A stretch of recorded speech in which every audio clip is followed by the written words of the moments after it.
আসসালামু আলাইকুম প্রিয় শিক্ষার্থী, আশা করি তোমরা প্রত্যেকে ভালো রয়েছে। তোমরা যারা 2025-26 সেশনে ডিপ্লোমা ভর্তি পরীক্ষা দিবা, পলিটেকনিক ইনস্টিটিউটে অ্যাডমিশন পরীক্ষায় অংশগ্রহণ করতে যাচ্ছ, কেমন হতো যদি আমি যেভাবে প্রশ্ন দেখাচ্ছি এভাবে পরীক্ষায় আসতো। আমি আজকে বাংলায় গদ্য অংশ থেকে 10টি প্রশ্ন দেখাচ্ছি, যে 10টি প্রশ্ন তোমাকে পড়তেই হবে। শিক্ষার্থীবৃন্দ, একটু মনোযোগ সহকারে প্রশ্নগুলো পড়ে নিবে, মুখস্থ করে নিবে এবং তুমি তোমার যে বই বা গাইড আছে সেখানে মার্ক করে রাখবে, পরবর্তীতে যেন এটা রিভাইজ করতে পারো।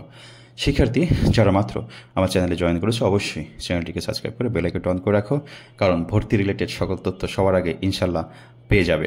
শিক্ষার্থী, আমি প্রথম প্রশ্ন রেখেছি, বিদ্যাসাগর উপাধি ছিল কার? এটা একেবারে সহজ প্রশ্ন, ঈশ্বরচন্দ্র বিদ্যাসাগরের।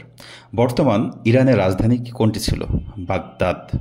বেতাল বংশবিংশতি কার লেখা? এটাও ঈশ্বরচন্দ্র বিদ্যাসাগরের লেখা।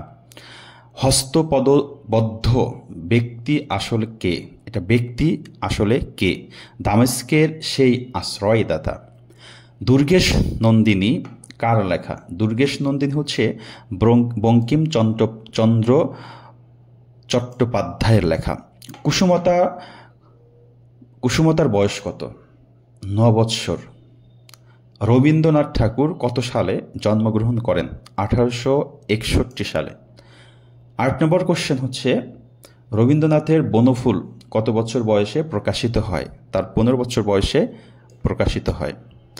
9 নম্বর প্রশ্ন, সুভার পুরো নাম কি? সুভাষিনী। 10 নম্বর প্রশ্ন, বাংলা সাহিত্যে চলিত রীতির প্রবর্তক কে? প্রমোদ চৌধুরী। শিক্ষার্থী, এই 10টা প্রশ্ন তুমি আজকেই মুখস্থ করবে। আমি তোমাদের প্রতিনিয়ত এখন থেকে অ্যাডমিশন পরীক্ষার জন্য সকল প্রকার প্রত্যেকটা সাবজেক্টেরই আমি সাজেশন দেওয়ার চেষ্টা করব, প্রশ্ন দেওয়ার চেষ্টা করব। এগুলো পড়ে নেবে, ইনশাল্লাহ উপকৃত হবে। সবাই ভালো থাকো, সুস্থ থাকো, কবিতে বাংলার সাথেই থাকো। আল্লাহ হাফেজ।